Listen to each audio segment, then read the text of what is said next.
Hello, BookTube. I have some mail I want to show you, starting off with the day's periodicals, which were of interest for a number of reasons. The first one is the London Review of Books, one of the greatest English-language book review journals in the world. And I haven't read this yet, I just got it, but I looked at the table of contents, and oh my, I am going to enjoy this issue. The great Adam Tooze, who I've praised on this channel many times before, his histories are incredible. He, it looks like, reviews a roundup of relatively economic-centered books.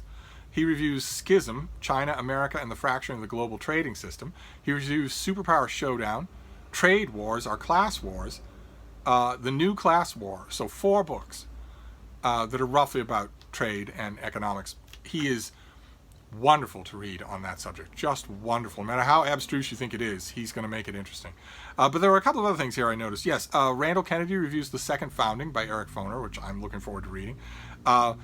Linda Colley reviews Outsourcing Empire, which is a book that I showed you on this channel. We got a finished copy that looked really intriguing to me. I haven't got to it yet, I'm ashamed to say.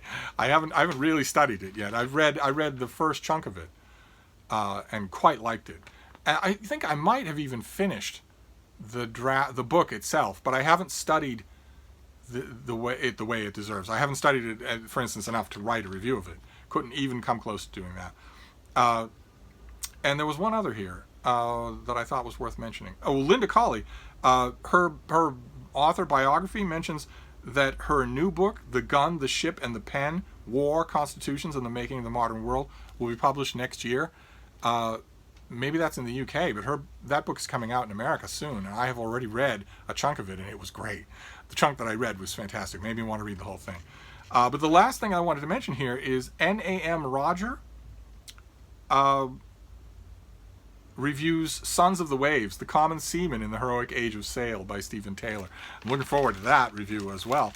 I don't have that book. I got the advance copy and sent it away. And I got the advance copy and sent it away, and then a pandemic happened, so I never got any other copies of it, so I haven't read it myself.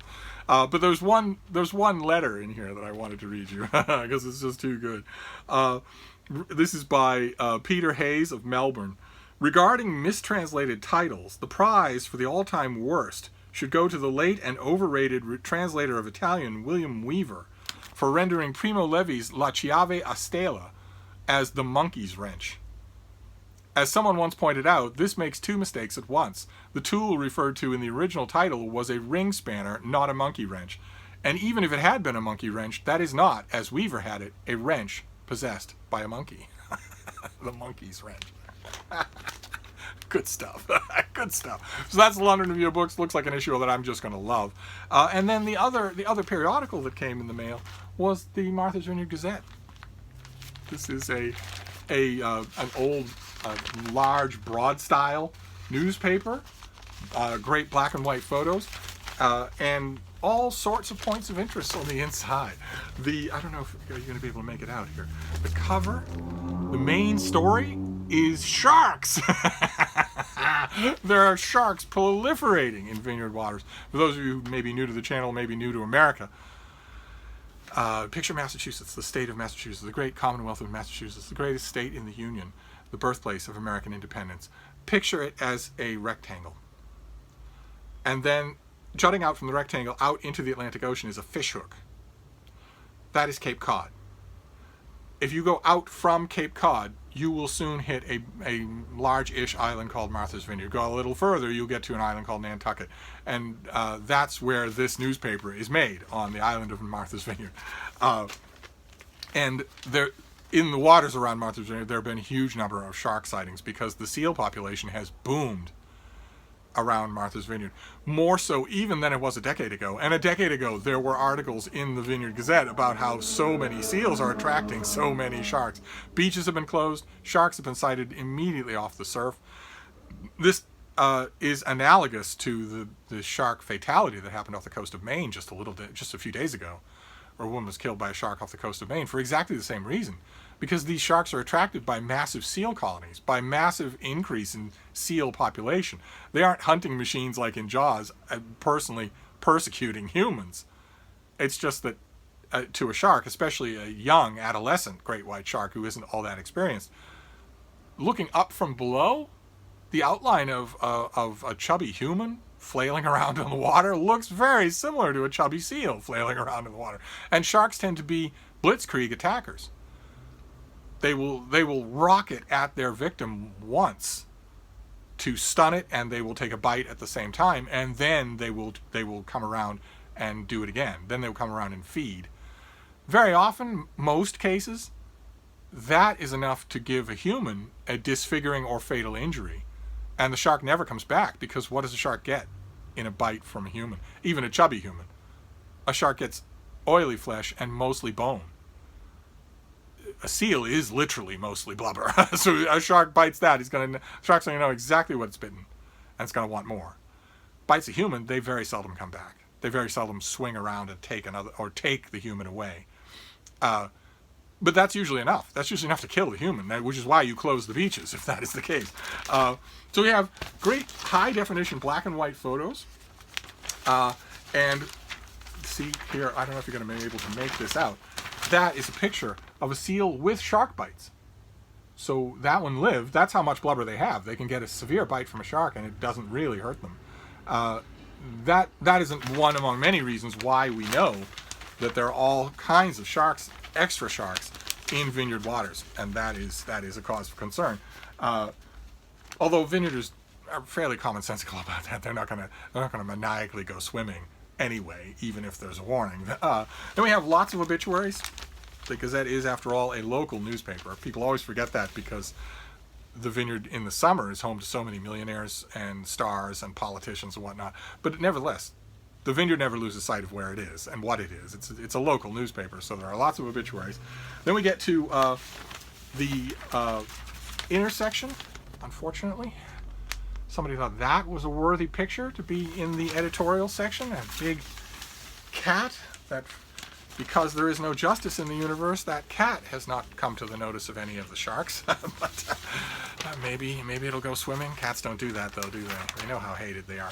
Then we have a nice feature on Nicholas Basbanes. There is himself, who is the Gazette sent a reporter out to talk with him. He's on the Vineyard, but he's on the Vineyard right now. But he has a new book about Nathaniel Hawthorne, and there's also something else in the middle of your Vineyard Gazette. Unfortunately, it's underneath the cat picture, and that is the Vineyard bookshelf. And it is yours truly who is the Vineyard Gazette's book reviewer. And this book in particular is The Rise of Tourism on Martha's Vineyard by Thomas Dresser, part of the History Press. That series of paperback books that you might have seen in your local bookstore, especially if you're in America, that are just archival photos with a historical narrative attached. So the history of this town, that town, the other town. And this latest book of theirs is about tourism on Martha's Vineyard. And I wrote it up and had a great time writing it up. Mr. Dresser tells the stories in a series of pithy chapters that are enlivened in the customary History Press fashion, with page after page of archival photos guaranteed to have vineyarders, residents, and visitors hunting for some glimpse of their own familiar surroundings in all those faded images of dirt streets and horse-drawn carriages. The women wear ankle-length skirts, the men wear straw hats, and everybody seems to be having a grand time. I talk a little about that tourism and about its different periods, but there was no way that I could review a book like this without addressing the elephant in the room, so I do. Where is it here? Yes, there's undeniably an element of wistfulness that attaches to any 2020 book dealing with the history of tourism. Reading Mr. Dresser's stories of surging crowds on the boardwalks and promenades of Oak Bluffs and the beaches of Katama is absorbing, but is also a bit wrenching in a way that neither Mr. Dresser nor the History Press could have foreseen. Those vacationers of early decades have no thought of wearing masks, no cautions for maintaining social distancing, no fear of dining in restaurants, and the pictures of them enjoying themselves in such uncomplicated ways will strike many readers as postcards from another era. Nevertheless, though some things have changed, some things remain unchanged. Tourism is still very much alive on Martha's Vineyard, and this book is a marvelous little history of its colorful and varied past. The rise of tourism on Martha's Vineyard is the story of the outside world discovering the wonders of a little speck of land off the Massachusetts coast. People still dream of coming here. Thomas Dresser has written a terrific history of that dream. I had a blast writing that. Didn't know I was going to be sharing an issue with Nick Besbanes. Didn't know I was going to be sharing a page with a cat. But I had a wonderful time writing that, and I gave it my heart and soul, even though History Press books are paperbacks. So there'll be no blurb from Steve on that, no matter how good it is. Maybe on their website. Maybe if there's a reprint of this one. Maybe. But no. Otherwise, no. Sometimes I just take one for the team. But in addition to the periodicals, there was also mail. We have no boxes, but we have a bunch of packages. So let's take a look. And as far as I can tell, all of these packages are from publishers, which is good news because it means that none of you are spending your hard-earned money or risking your hard-earned health to buy and send me books, which we have reimposed our moratorium. Do not send me a book. Once I'm more comfortable going to the post office, the books will start going in your direction, which is the way God intended it, instead of you sending me books. That's the good news, that there are no packages from you, so there'll be no books from you. The bad news is if there are no packages from you, there'll be no Mega Stuff Oreos from you either. But I'll live somehow. Okay, so what have we got here? Okay, this is a paperback original coming out in early August, the personal writings of Camus. There he is, one of the only pictures taken of this author when he is not in the act of smoking. In fact, I think this might be doctored. I don't mean to get all paranoid, but I think this might be a doctored photo. I believe that in the original photo he is smoking in this picture, and they just took it out. They just photoshopped it out. I could be wrong about that, but one way or another. Let's see here. The Nobel Prize winner's most influential and enduring personal writings, reorganized and recontextualized, with a foreword by Camus scholar Alice Kaplan. Perhaps the most important philosopher of the 20th century, and the winner of the Nobel Prize in Literature, is more relevant today than ever before. Really?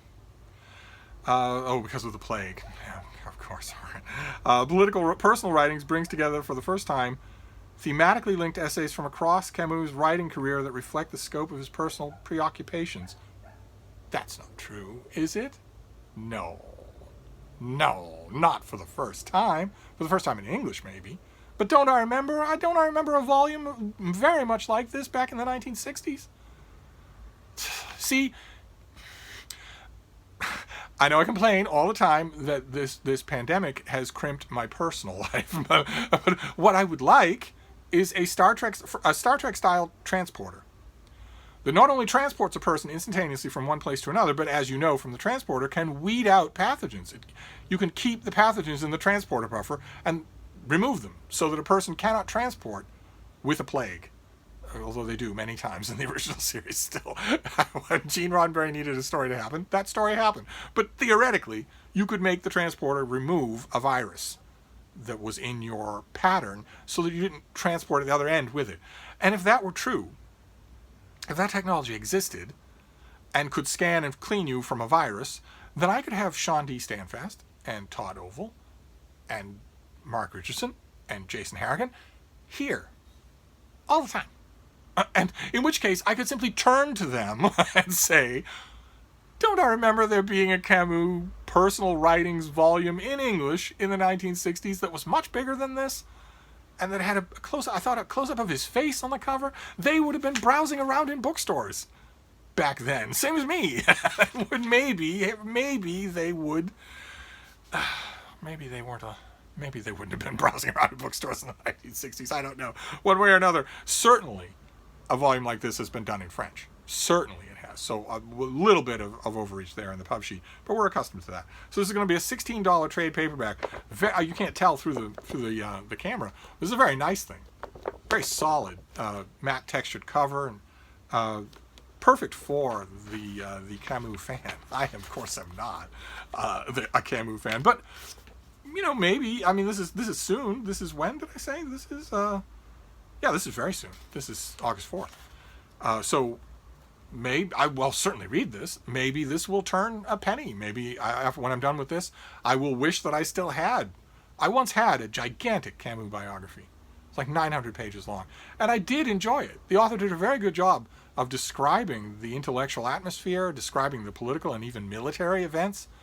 Didn't just dwell on him as a smelly philosopher who never bathed. And the women and all that sort of crap that's just not interesting. This biography, I forget who wrote it. I'd know it in a heartbeat. I'll probably see it at the Brattle. That biography was very good. Maybe this will lead. I'll finish this and suddenly have a yen to read it again, or to read some other Camus biography. I can practically hear you all saying, "Oh, surely if you finished a book of his personal writings and you really like it, the yen you will have will be to read more of his writings." I don't think we have to go that far. All right, I don't think it's going to be that bad. Let's move on here. Let's see what this next one is. What have we got here? Goodness gracious! All right, I don't need your mother's bouillabaisse recipe. I just need this. What have we got here? Okay, this is another one for August 4th. And it's a finished copy, so it probably will come out then. This is by Raven Leilani, and it's called Luster. It looks almost like a shoulder and hair, doesn't it? Very, very interesting cover. One of the most anticipated books of the summer of 2020. Okay, all right, fine.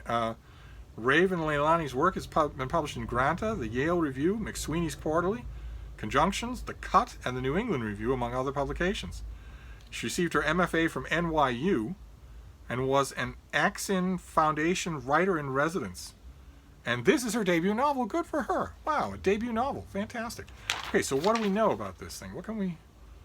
Good Lord, this whole sheet is just covered in blurbs. Don't tell me it's all blurbs. It is. It's all blurbs. Wow. All right, well, the dust jacket. Good Lord, the back of the book is covered in blurbs, too. Okay, so this book has been seen by a lot of people who liked it.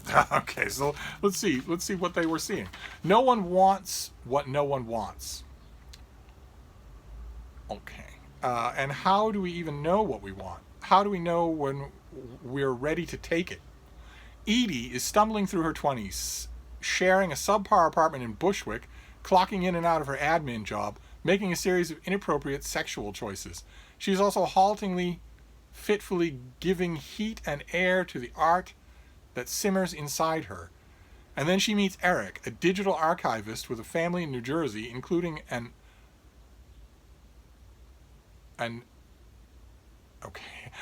this is the word, AUTOPSIS wife. I don't even know how to pronounce that. I have no idea what it means. I've encountered a word and I don't have any idea what it means. I don't even know how to say it. An AUTOPSIS wife who has agreed to an open marriage with rules. I don't know that word, and I can't figure out its meaning from its context, but I have a suspicion, since it ends in SIS, I have a suspicion that what it describes does not, in fact, exist. We shall see. As if navigating the constantly shifting landscape of contemporary sexual manners and racial politics weren't hard enough, Edie finds herself unemployed and invited into Eric's home, though not by Eric. She becomes a hesitant ally to his wife and a de facto role model to his adopted daughter. Edie knows the only black woman young Akilah... Edie may be the only black woman young Akilah knows. Irresistibly unruly and strikingly beautiful, razor-sharp and slyly comic, sexually charged and utterly absorbing, Raven Leilani's Luster is a portrait of a young woman trying to make sense of her life, her hunger, her anger, in a tumultuous era. It is also a haunting, aching depiction of how hard it is to believe in your own talent and of expecting influences to bring us into ourselves. Well, that sounds good. Well, that sounds very good. Having already been in the process of filing him away, burying him with the other men who evaporate after pulverizing my cervix, I am relieved, and yes, I am ashamed. I want to say that I am not that kind of girl.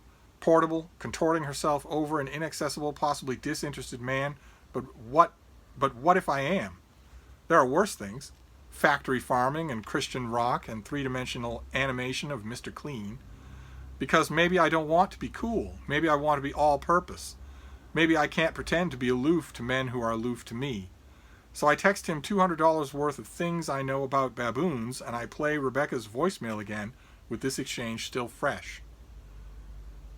When I arrive home, I can't extend my fingers, and the floor moves when I open the door. By that I mean we have roaches, and they scatter as I search for some peroxide and gauze. But of course we don't have those things. We don't even have a smoke detector. For instance, we have a big general pill bottle where we keep some old ibuprofen, Xanax, and Alka-Seltzer.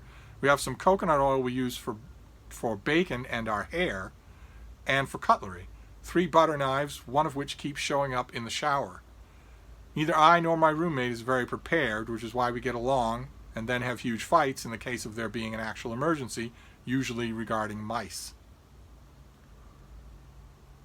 Okay, all right. Well, that's extremely articulate. I don't.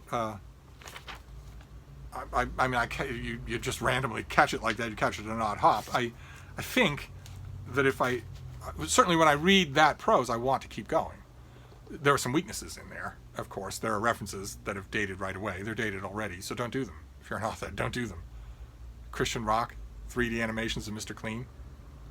But there was an energy there. There's an articulate energy there that I think that if I started reading a thing like that, I would want to keep going. And for a debut, that is something. So, great. All right. 2 odd choices. No Steve books so far. It's entirely possible that there won't be any Steve books in this little mail haul. So, let's just see. Let's just see what we have next here. Oh. Okay, great. Fantastic. All right. I don't need this. I don't need this. You don't need to hold my hand. I've been doing this a long time. I think I mentioned this on this channel before. This is a finished copy of George Dyson's Analogia. The subtitle is The Emergence of Technology Beyond Programmable Control. Let's see. I don't know if we saw this on this channel before. Let's see what we have here. George Dyson grew up in a rarefied world of Princeton's Institute for Advanced Study. His father was the theoretical physicist Freeman Dyson, who sadly passed away earlier this year. And his mother was the esteemed mathematician Verena Huber Dyson. But George took a different path, dropping out of high school and heading west, where he was able to nurture his growing passions for adventure, the outdoors, and the cultures of indigenous America. As a young man, Dyson built his own home, a treehouse 95 feet above the ground on the British Columbia coast, and constructed his own kayaks based on a design from the Inuit tribe. Dyson also maintained a keen interest in his parents' world. A historian of science and technology, he had authored acclaimed books about the birth of digital computing, that's Turing's Cathedral, which I think I read and liked, and the mid-20th century efforts of a group of scientists, his father among them, to create an atomic-powered spaceship, and that book was called Project Orion. Dyson, who lives today in Bellingham, Washington, has been affiliated with Blue Origin, Jeff Bezos' space exploration company, since its beginnings in the early 2000s. And Analogia traces the history of the relationship between people, technology, and nature over the past 3 centuries. From an era when humans were at nature's mercy and technology was limited to the tools we created with our own hands, to the technology and digital revolution of the last centuries when nature seems to be relinquishing control. We'll see what this year's hurricane season has to say about that, much to mention the fire season. In this book, Dyson tells the stories of numbers of figures throughout history who stood on the opposite sides of this trajectory, who resisted technology's forward march, and he hypothesizes the arrival of a new era now begun in which network digital technology has actually gone analog and started to resemble nature in its independence and intractability. And this has a date, this is the finished copy, so this date is obviously going to be honored, of mid-August. So,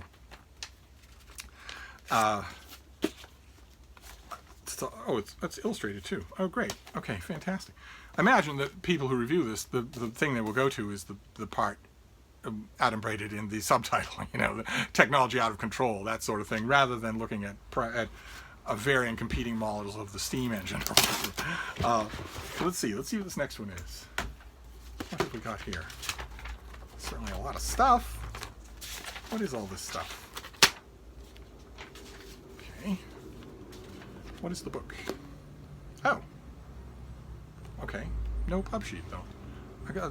Oh, no, there is a pub sheet. Okay. Okay, great. This is from the University of Johns Hopkins University Press. This is new in paperback. I don't think I reviewed this. The Weekly Standard did, the Wall Street Journal did, Choice, but not me. I don't think I reviewed this. This is by Louis Galambos, and it's called Eisenhower, Becoming the Leader of the Free World. And it's called an engaging, fast-paced biography, but it didn't strike me as a biography at all. Just a sketch. The author follows the career of Dwight D. Eisenhower, offering new insights into this singular man who guided his America toward consensus at home and peaceful victory in the Cold War. The longtime editor of the Eisenhower Papers, Galambos may know more about this president than anyone alive. In this compelling book, he explores the shifts in Eisenhower's identity and reputation over his lifetime and explains how he developed his distinctive leadership skills. Well, I can give it a reread, definitely. I'm glad to give it a reread. All right, so that is August 4th. So the paperback comes out August 4th. There's less pressing need for you to go out and to rush out and get it because it doesn't have Steve blurb on it. But still, you might want it for other reasons. and then we've got the last one here. It's a stack of... oh, there's more than one thing in here. Okay, there are 2 books in here. What have we got here? Oh, wow. Oh, great. Okay. Wow. Wow, I was just complaining in another video that I never get paperbacks. Oh, that somebody was listening. So that's fantastic. Great. Okay. All right, don't need that. But this is a 2 sets of Saul Freelander's memoirs. When Memory Comes and Where Memory Leads. Remember, some of you may remember when these came out, and now they're out in these pretty paperbacks. So this is August 4th again. Okay, this is an introduction by Claire Massoud, and they're translated by Helen Lane. Are you going to tell me anything about it, or just these are covered in blurbs? Good Lord! Well, yeah, this did get reviewed everywhere. Yeah, from the author of the seminal The Years of Extermination. The Years of Extermination is a book to read. Oh boy. Nazi Germany and the Jews, 1939 to 1945. When Memory Comes was published in 1977, and then 4 decades later he wrote a new memoir, Where Memory Leads, which bridged the gap between the traumatic ordeals of his childhood and his present-day reputation as a monumental contributor in the field of Holocaust studies. And now they're out together. Now they're issued together. Fantastic. That's great. So these are going to end up on my biography wall, but probably I will reread When Memory Comes first. Probably I will reread that first before I put them up on the wall. Okay, great. Fantastic. Not a bad mail haul at all. Not a Steve book in the batch, but no squeals. But it's mail. I'll take it. So we have Analogia by George Dyson. What else we got here? Luster by Raven Leilani, her debut novel. We have Saul Freelander's memoirs, now in a matching paperback set. We have Eisenhower, Becoming the Leader of the Free World, in paperback. And we have personal writings by Albert Camus.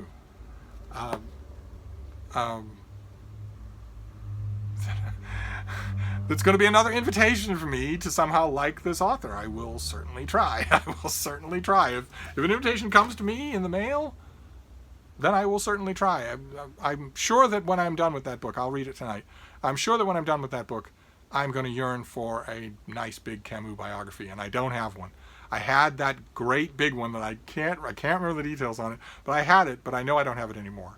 But anyway, that'll do, certainly. And we also had periodicals. We had the London Review of Books, which has never seen fit to run anything by Steve Donoghue, and we have the Vineyard Gazette, which is packed full of goodies.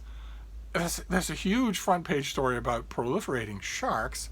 There's a giant picture of a cat, if you like such things. There's an interview with Nicholas Basbanes, and there's a book review by yours truly. Not to mention the only thing that anybody cares about in the Vineyard Gazette, which is the back 3 columns. Boom, boom, and boom. The back 3 columns are the only thing anybody looks at in the Vineyard Gazette. Oh, that's not true. I shouldn't say that, because some of my book reviews have gotten very nice letters from readers. So people are reading them. So, but anyway, that is the mail. Great for a. Is this Friday? Is today Friday? I think today is Friday, or maybe today's Thursday. This might be Thursday. Whatever day it is, it's nice. So if more mail comes, it's possible. If more mail comes, you will be the first to hear about it. If not, we will catch up tomorrow. So I'll wrap this up for now, and I will see you then. Thank you, BookTube.